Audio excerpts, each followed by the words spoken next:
ऊन लागत आहे ना पोराय हो. आपल्या संतोष भैयाचं घर उन्हात, आपल्याला न्याय दिवस तर ऊन वारा पाऊस सहन करायचा, डगायचं नाही. स्वर्गीय संतोष भैया देशमुख यांना विनम्र अभिवादन करतो. सोमनाथजी सूर्यवंशी यांनाही विनम्र अभिवादन करतो. मी सगळेच बोलले त्यामुळं जास्तीचं बोलत नाही.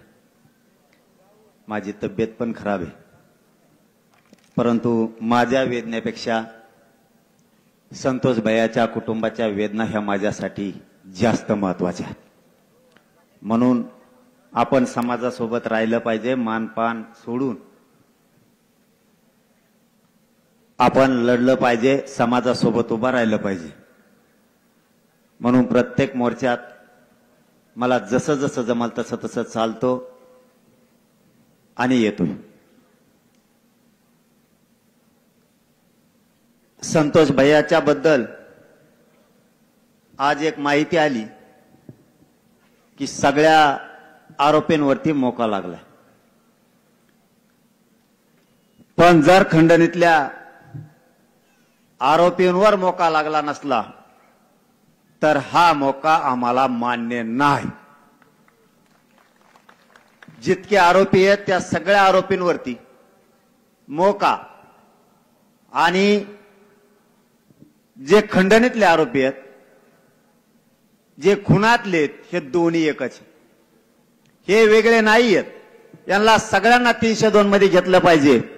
पुन्हा पुन्हा एकदा मुख्यमंत्र्याला धाराशिवच्या नगरीतून सांगतो, सगळ्यांना 302 मध्ये घ्या. यातला एकही आरोपी सुटला नाही पाहिजे. यातला एक जरी आरोपी सुटला तरी हे राज्य आम्ही त्या क्षणाला बंद पाडणार, सोडणार नाहीत. अण्णा बोलता बोलता म्हणले याला याच्याहून हटवा, त्याच्याहून हटवा. ह्यो दुपाराच माणसं मारायला लागलाय आणि ह्यो जर याला अमुक पदावरून हटवलं नाही तर ह्यो सूर्य उगताच लोक मारी. अण्णा पोरं सकाळी मरून द्यायचे का इथून पुढे लोक आपले?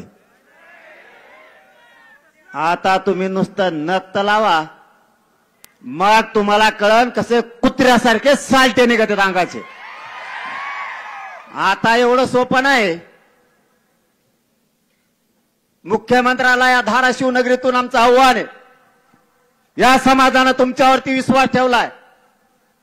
तुम्ही कुटुंबाला शब्द दिला, एकही आरोपी सुटणार नाही. सगळे 302 खाली येतील. सगळ्यांना मोका लागल. मराठे म्हणून शांत आहेत. परभणीतल्या सोमनाथ सूर्यवंशीला सुद्धा न्याय मिळाला पाहिजे.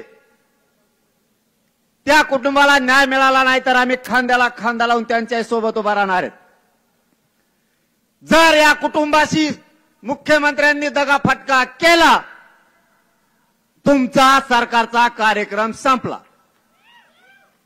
आम्ही सहन करू शकत नाही. मला या धाराशिव नगरीमध्ये आल्याच्या नंतर आणखीन एक माहिती मिळाली आणि ती विशेष करून तुम्हाला दोघांची गाल सांगतो. झोपले का रे आमदार ते सगळे? सरकारमधले आमदार जागे व्हा, अवघड होईंगा म्हणतो. मग अण्णाला पिक्चर बघते का गा?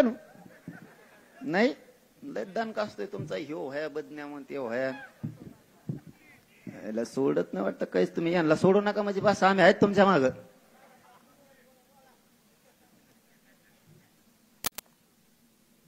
ओम दादा तुम्हालाही सांगतो, कैलास पाटील दादा तुम्हालाही सांगतो आणि राणा दादा तुम्हालाही सांगतो, स्वामी साहेब तुम्हाला ही सांगतो. आणखीन कोण राहिलं का आमदार? तुम्हाला चौघाला आधी सांगतो. ते संदीप भैयात हालत नाही रे, ते जात हेत काही नाही, लय ओरिजिनल पिल्लो लागलंय ते. हे काम सांगायचंय म्हणून चौघाचं नाव घेतलंय. तुम्हाला वाटलं शेष धरलं होय मी? आणि नाव सांगा शेत झाल्यावर मग इथं राहत व्हायची मला एका थोडे बसले का काय का ते जाणण्यासारखं पाहिजे. फक्त कुटुंब व्यासपीठावर बाकी सगळे खाली. ज्याला बोलायचं त्याने वर यायचं बोलायचं आणि पुन्हा खाली जायचं. ते एकदम सोपं. जालन्याला काल होतं ना काय वर तरी कुठं बसून न्याय देता आला पाहिजे. सगळ्यात मागच्या कडेला जरी राहिला ना माणूस तरी जनतेच्या मनात बसायला लागतं. समाज सोडत नाही. व्यासपीठाची त्याची काय गरज आहे. काल जालन्यात होते चांगली प्रथा. फक्त कुटुंब होतं व्यासपीठावर बाकी कोण नाही. सगळे खाली बस दनादन. चांगली प्रथा ती राज्यात पडली पाहिजे. फक्त कुटुंबाने बोलायचं. ती प्रथा घेतली पाहिजे सगळ्यांनी. चौघा बांधवांना मी जे नाव आत्ता घेतलं यांना सांगतो तुमच्या धाराशिव मध्ये आणि मुख्यमंत्री साहेब तुम्हालाही सांगतो या 4 जणांसह 5वे म्हणजे मुख्यमंत्री. या धाराशिव नगरीत पोलीस अधिकारी यांच्या 3 वर्षाच्या मुलीवर बलात्कार झालाय. मुख्यमंत्री साहेब तुम्ही जागे आहेत काय. एका पोलीस अधिकाऱ्याच्या 3 वर्षाच्या लेकीवर जर बलात्कार होणार असला तर गृहमंत्री आणि मुख्यमंत्री म्हणून तुमचं थू करतोय आम्ही. अरे या नीच विचाराच्या लोकांना तुम्ही पोचता कसे. ही हरामखोर अवलाद जर 3 वर्षाच्या लेकी बाळीवरती बलात्कार करणार असली तर सरकार म्हणून तुमच्या जिंदगीवर थुकतो आम्ही. त्या लेकरानं सहन कसं केलं असेल. त्या बलात्कार करणाऱ्याच्या पोराला त्याच्या आईला आणि बापाला अटक का नाही केलं. एसपी साहेब इथं असले तर माझे हात जोडून विनंती आहे. मी आणखीन या मॅटर मध्ये हात घातला नाही. मी जर धाराशिव मध्ये घुसलो तर बलात्कार करणाऱ्याला सोडणार नाही. त्याच्या आई बापाला अटक करा. मुख्यमंत्री साहेब ते प्रकरण फास्ट ट्रॅक कोर्टात चालवा. त्यांना सरकारी वकील द्या. त्याचे नमुने हे संभाजीनगरच्या लॅबला गेलेत. त्या कुटुंबाला भीती आहे. तिथले अधिकारी त्याच्यात काही फेरफार करतायत का बदल करतायत का. नमुन्यात बदल झाला नाही पाहिजे. याला जन्मठेप होईपर्यंत सुटता कामा नाही. मी आणखीन तरी धमकी दिलेली नाही आणि मी ज्यावेळेस देतो त्यावेळेस मागे सरकत नाही. या 3 वर्षाच्या लेकराला न्याय मिळाला पाहिजे आणि ही जबाबदारी आज सरकार पक्षातले 2 आमदार आहेत. राणादादा आणि स्वामी साहेब सत्ता पक्षातलेच आहेत ना. सगळे पडेलच बाजू आहे. ओम दादा आणि कैलास दादा तुम्ही लागा माग. तुम्ही सरकार पक्षातले तर राणादादा त्या लेकीला न्याय मिळाला पाहिजे. हे जर सुटले तर तुमच्या चौघाच्या मागे लागा ना. मी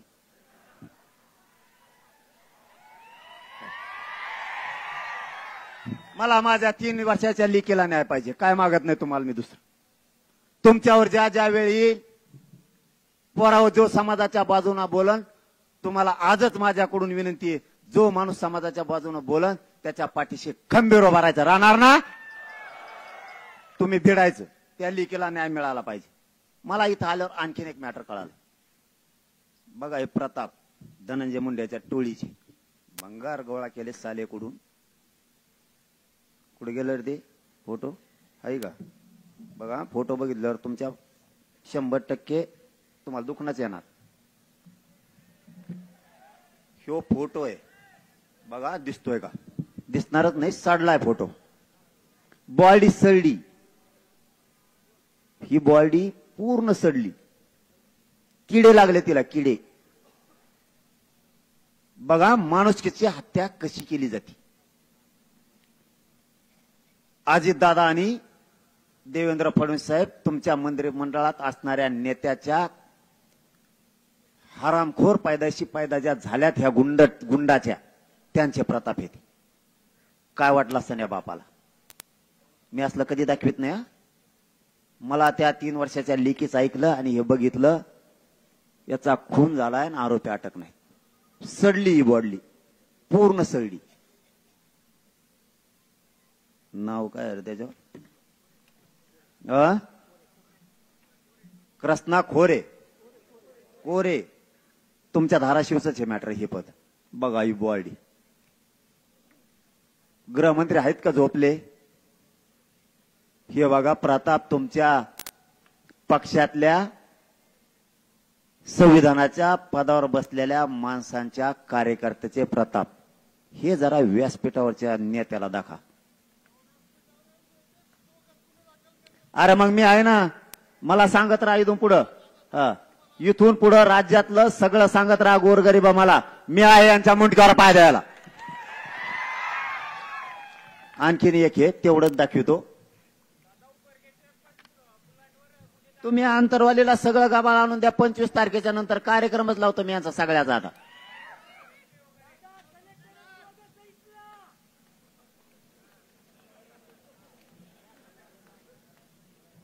हे केजच आहे. हे केज मधलं. केज मध्ये सुद्धा अशीच एक मुलगी मारून टाकली. मुलगी मारून टाकली. हे आरोपी दारू पितेत बाहेर फरार आहेत. आत्ताही हे सुद्धा त्या धण्या मुंड्यांनी पाळलेली पैदासच. हे असे फिरतेत. न्याय द्यायचा नाही का? आता पुढचं सांगतो. 5 मिनिटात संपवतो. या राज्यातल्या लोकांनी आता जागा होणं गरजेचं आहे. मी कोणाला काही बोललो नाही. या धण्या मुंड्याचं मी कधी नाव घेतलं नाही. जो लोकांच्या पोरी छेडायचं सांगतो, आया बहिणीची इज्जत घेतो, जो खून करायचं सांगतो, असल्यांचं तोंडावर आम्ही नाव सुद्धा घेत नाही. पण ज्या दिवशी धनंजय देशमुखांना यांनी पोलीस स्टेशन मधून जाऊन धमकी दिली, त्या दिवसापासून मी धनंजय मुंड्याच्या मागे लागलो. आणि एकदा मी मागे लागलो तर पाणी पाजल्याशिवाय सोडित नाही. आपला रूलच तसा आहे. मी 25 तारखेपर्यंत आता शांत आहे. मी 25 तारखेपर्यंत काही बोलणार नाही. कारण माझ्या लेकराच्या तोंडाला हातातोंडाला आलेला आरक्षणाचा घास आहे. 25 तारखेपासून आमरण उपोषण. एकदा उपोषण झालं ना आरक्षण मिळालं, याचं परळीपासून मुंबईपर्यंत सगळं काढतो. कुंकडून कसा सुटतो आणि कसा काय होतो ते मी बघणार आहे. कारण त्याला मी सांगितलं तू माझ्या नादाला लागू नको. आता लागला. यांनी टोळ्या पाळल्यात. या जमिनी हडपायला लागले, घर हडपायला लागले. यांना जात कळत नाही. त्या पिठी नायगोला धनगराचं पोरग तळ्यात मारून टाकलं. बंगाली पिंपळ्या सुद्धा महारनोरचं पोरगा मारून टाकला. यांनी फक्त लोक मारायचं ठरवलं. यांना जातीशी घेणं देणं नाही. कोणत्या ओबीसीची भूक लागली तुम्हाला? ओबीसी ओबीसी करून तुम्ही किती दिवस लोकांचे मुर्दे पाडणार आहेत? मी या मराठ्यांना जाहीरपणानं सांगतो,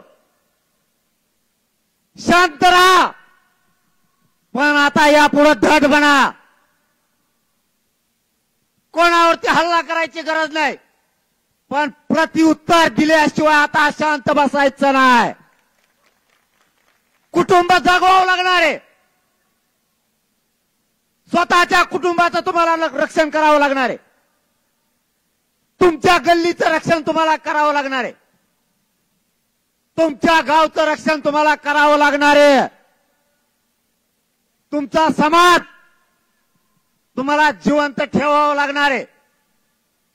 गाफील राहू नका. एकमेकाला साथ द्यायचं शिका. कुठलंही संकट आलं त्याला यापुढे सामोरं जायचंय. आपण अगोदर वाट जायचं नाही. पण जर यापुढे वाटा गेले, उत्तर जशाला तसाच द्यायचं. माग हटायचं नाही. मुर्दे पडतील. आपल्या लेकीबाई संपतील. किती दिवस आपण मुक्यावर बसणार आहेत? यांना जर थांबायचं नसाल तर आपला नाविलाज आहे. हे फक्त मुठभर आहेत. यांचे माजन मस्ती उतरायला वेळ लागणार नाही. फक्त आमचा संयम आणखीन आम्ही सोडलेला नाही. संतोष भैयाला जर न्याय मिळाला नाही आणि इथून पुढे जर असले काही प्रकार झाले तर पुढच्या काळात सावध राहा. आणि देशमुख कुटुंबालाही सांगतो, त्या वैभवीताईला सांगतो आणि त्यांच्या धनंजय देशमुखांनाही सांगतो, तुमचं दुःख जाणार नाहीये याची जाण आम्हाला आहे. तुम्हाला कोणी किती दुःख विसरा म्हणलं, तुम्ही या संकटातून बाहेर नाही पडू शकत. पण संतोष भैयाला न्याय देण्यासाठी तुम्हाला आता धीर धरावा लागणार आहे आणि धट व्हावाच लागणार आहे. तुमच्याकडे बघून हा समाज लढतोय, तुम्हाला संकटाचा सामना करावा लागणार आहे. आणि मराठ्यांनाही सांगतो, परिस्थिती ही मराठ्यांना कायमच विरोध करत आली, आपल्याला हटून चालणार नाहीये. सगळ्या मराठ्यांनी एक जीव राहा. माग जर हटलो तर आपल्या लेकरा बाळाच्या आणि समाजाचे तुकडे पडण्याची शक्यता आहे. माझा विचार मी नाही करत, मी कोणाच्या धमक्याला आणि फिमक्याला उडून लावतो. मी नाही मोजत त्यांना आणि कधी मोजणारही नाही. मी मरायला भेट नाही, तुम्हाला मरा म्हणून सांगत नाही, पण लढायचं शिका. काळ धावून आलाय, या काळाला संपवायचा असाल तर तुम्हाला बेफिकर राहून चालणार नाही. यांना नीट करायचे सगळ्या वस्तू मराठ्यांकडे आहेत, फक्त आपण आणखी त्या हातात घेतल्या नाहीत. जर धनंजय मुंडे त्याच्या गुंडाच्या टोळीच्या माध्यमातून असंच करत राहिला तर पुढच्या काळात आपल्याला सुद्धा सावध राहावं लागणार आहे. त्याचं पाप झाकायसाठी तो ओबीसीचं पांघरून घेतोय. याच्यात ओबीसीचा काय समान, आरक्षणात सुद्धा ओबीसीचा काय समान. तो आमचा हक्क आहे आणि आम्ही तो मागतोय. संतोष भैयाला न्याय मागायचा नाही का? त्या धनंजय देशमुख न्यायासाठी वन फिरताय, त्याला तुम्ही धमकी देता आणि आम्ही गुंडाला बोलायचं नाही. वंजाऱ्याला बोललो का? कोणत्या धनगराला बोललो का? दलित मुस्लिमांना बोललो का? मायक्रो ओबीसीला बोललो का? गुंडाला बोलायचं नाही का? कोणत्या दिशेला घेऊन चालला धनंजय मुंडे? आंदोलन करायचं सांगतो, प्रतिमोर्चे काढायचं सांगतो. धनंजय मुंडे, तुमच्या घरातलं कुणी मेल्यावर किंवा कुणी मारून टाकल्यावर आम्ही प्रतिमोर्चे काढायचे का? तुला आता राज्यात ही रूढ पाडायची काय? 50 नासके गुंड गोळा करून ते धनंजय देशमुखला धमकी देतायत. तुम्ही जाळात हात घालू नका, मराठे जाळे होर पळतान बर का? माजल्यासारखं सोशल मीडियावर बोलताय. सण होईल तर होईल. जर तुम्ही असा त्रास देत राहिलात तर मराठ्यांना नाविलाजानं उठाव करावाच लागणार आहे. माझा नाविलाज आहे. मी जातीवाद करत नाही, पण मराठ्यांना न्याय मागताना आणि संतोष देशमुखांना न्याय मागताना, सोमनाथ सूर्यवंशीला न्याय मागताना कोणाला जातीवाद वाटत असला तर बिनधास्त जातीवाद वाटू द्या. मी न्याय घेतल्याशिवाय माग हटणार नाही. धनंजय मुंडे, इथून पुढे तरी त्या गुंडाला थांबव. त्यांचा माज जर तुला थांबवता येणार नसला आणि तू ओबीसीचे नेते मराठ्यांच्या अंगावर घालून त्यांना आंदोलन करायला लावणार असला तर एक लक्षात ठेव, वेळ प्रत्येकावर येते. ज्या वेळेस तुमच्यातलं कोणी मारलं किंवा मेलं जाईल त्यावेळेस एक लक्षात ठेव, आमचा संतोष भैयाचा तुम्ही जीव घेतला, त्यानं तुझं पोट भरलं नाही, तरी तू जर मोर्चे काढायला लावत असला तर मराठ्यांनी सुद्धा प्रति मोर्चे मग नंतर काढायचे का? तुम्ही जर आरोपीच्या पाठीशी उभा राहिलात तर पुढच्या काळात मराठ्यांच्याही जर एखाद्याकडून काय घडलं तर आरोपीच्या पाठीशी उभा राहायचं का? तू ही रूढ पाडू नको. मराठ्यांना जाहीर सांगतो, पुढच्या काळात सावध राहा, बेसावध राहू नका. काळ धावून आलाय, काळाला परतून लावायला लागताय. हे लोक मस्तीत आणि मगरुरीत पैशाच्या वागायला लागलेत. यांना ठाव ठिकाणा राहिला नाही. मस्तीचे त्यांची सगळी जात संपायला लागलेत. या जातीची जिल्ह्यात त्या पत होती, यांच्या हाताने यांच्या माधुर्यपणामुळं यांनी यांची पत कमी करून घेतली. आपला नाविलाज आहे. असाच जर काळ राहिला तर या काळाशी संघर्ष करून आपल्याला परतावं लागणार आहे. या काळाला मी तर भेट नाही. या समाजाच्या पायावरती आपण या अगोदर जीव अर्पण केलाय. भेटतो कोणाला?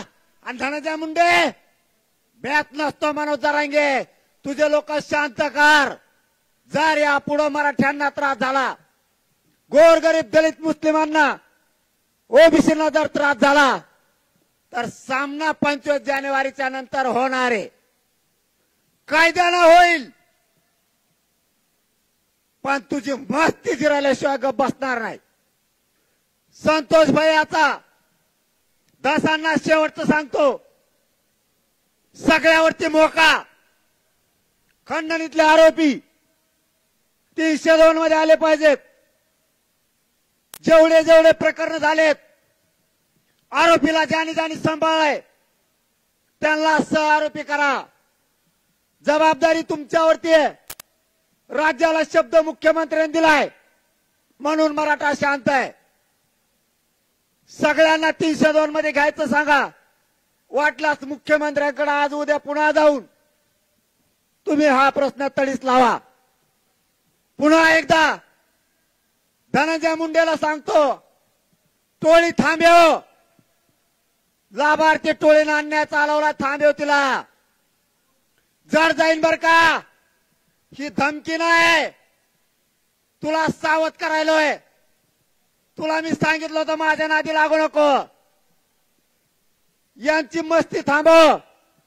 जर याच्या पुढं तुझ्या गुंडानं लाभार्थी टोळीनं कोणाला त्रास दिला किंवा देशमुख कुटुंबाला जर बोललं तर लक्षात ठेव, त्या गुंडाचा बंदोबस्त आम्हाला करावा लागणार आहे.